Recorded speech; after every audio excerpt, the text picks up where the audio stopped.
মানুষ যখন ইমোশনাল হয়ে যায় তখন তাদের বুদ্ধির কিন্তু আর বিকাশ হয় না। হতে পারে মানুষ যে কোনো কারণে ইমোশনাল হয়ে যেতে পারে, কোনো কিছু হারিয়ে, কাউকে হারিয়ে, এবং এই ব্যাপারটা শুধু চলতেই থাকে।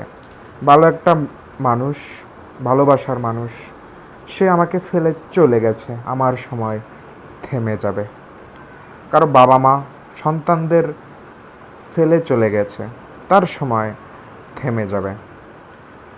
এখন মানুষের সময় যখন থেমে যায় তখন সে কিন্তু কোনো কিছু বোঝে না, সে যেন তার শরীর থেকে অনেকটা আলাদা হয়ে যায়। এই কারণে তাকে কিভাবে আবার সেই শরীরে ফাংশনাল করা যায়, এ ধরনের মানুষ এটা বুঝতে পারে না যে তাদেরকে ফেলে চলে গেছে। এখানে কোন ব্যাপারটা কাজ করছে?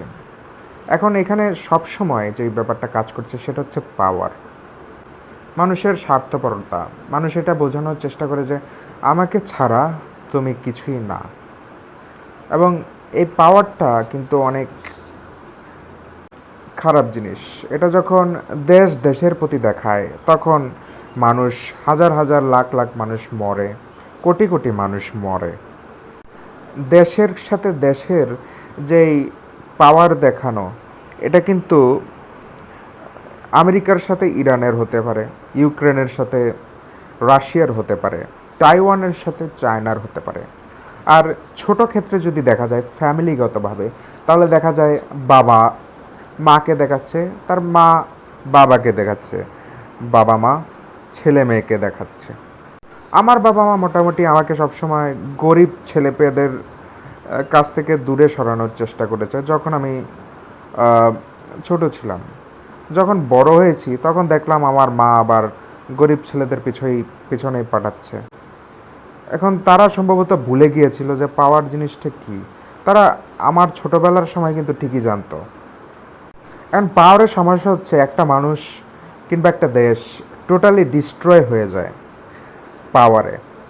পাওয়ার থেকে বাঁচার একটাই উপায়, পাওয়ারটাকে নিজের মধ্যে আবার জন্ম নেওয়া। আর এটা করার জন্য স্ট্রং ক্যারেক্টার হতে হবে। There is always have to be a strong character, a strong personality. আর এই স্ট্রং পার্সোনালিটির একটা ইমোশন, এই পৃথিবী থেকে আমার কিছুই দরকার নেই। যখন কোনো কিছু দরকার থাকে না তখন একজনের হারানোর ভয় থাকে না, জিতার ভয় থাকে না, আর সে হয় সবচেয়ে বেশি স্ট্রং পার্সোনালিটি। এভাবেই ক্যারেক্টার তৈরি করতে হয়।